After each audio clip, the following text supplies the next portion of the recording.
Assalamualaikum warahmatullahi wabarakatuh. Jumpa lagi dengan channel IQ Medica. Jangan lupa subscribe, like, and share.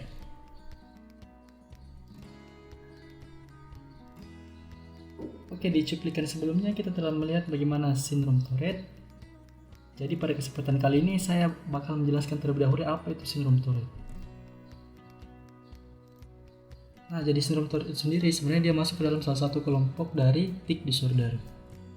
Untuk tic disorder itu sendiri, kalau di PPDGJ dia masuk ke dalam F95 dan dia didefinisikan sebagai suatu gerakan motorik yang tidak dibawa pengendalian. Artinya dia involuntar, kemudian berlangsung cepat dan berlangsung berulang, serta dia tidak berirama ataupun suatu hasil vokal yang timbul mendadak dan tidak ada tujuan yang nyata.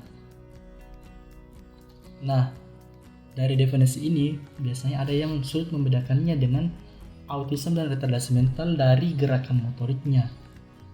Tapi ingat, kalau di autism dan retardasi mental, gerakan motoriknya itu dia stereotipik, jadinya dia sifatnya berirama terus-menerus berulang.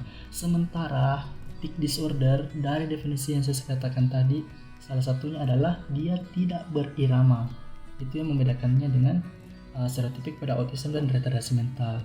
Kemudian tic disorder ini juga biasa dikaitkan dengan adanya ADHD ataupun OCD.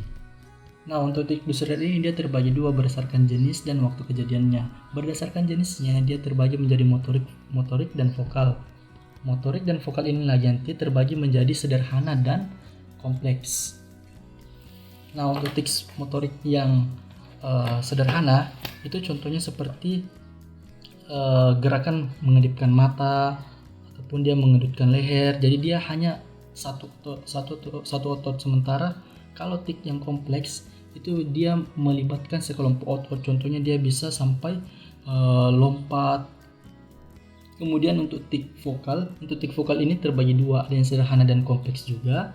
Yang sederhana contohnya dia bersiul, kemudian dia mendeham ataukah dia mendengkur.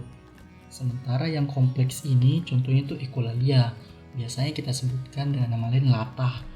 Nah, tapi latah pada yang seperti kita lihat itu biasanya itu dia justru diprovokasi karena adanya perkataan orang lain.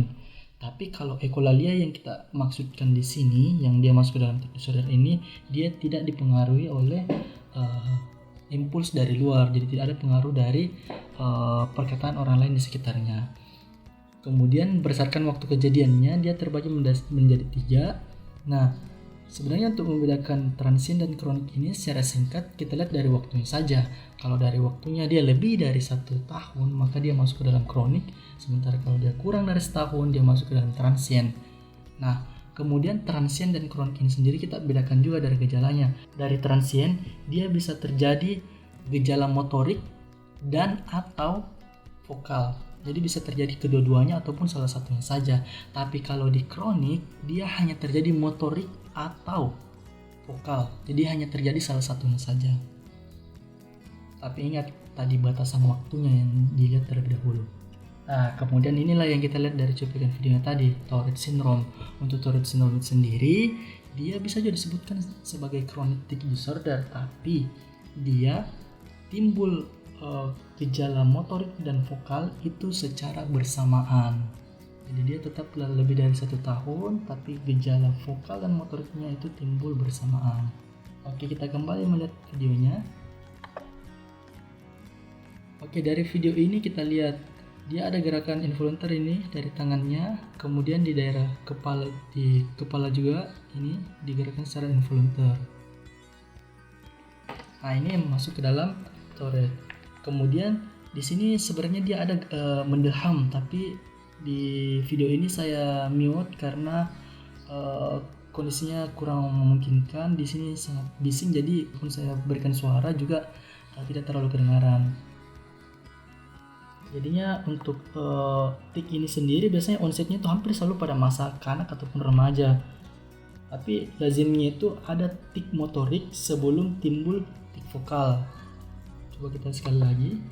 Jadi sama seperti video kali ini dia memang timbul tik motorik dulu di tangan dan di kepala, kemudian setelah itu pasiennya mendehem.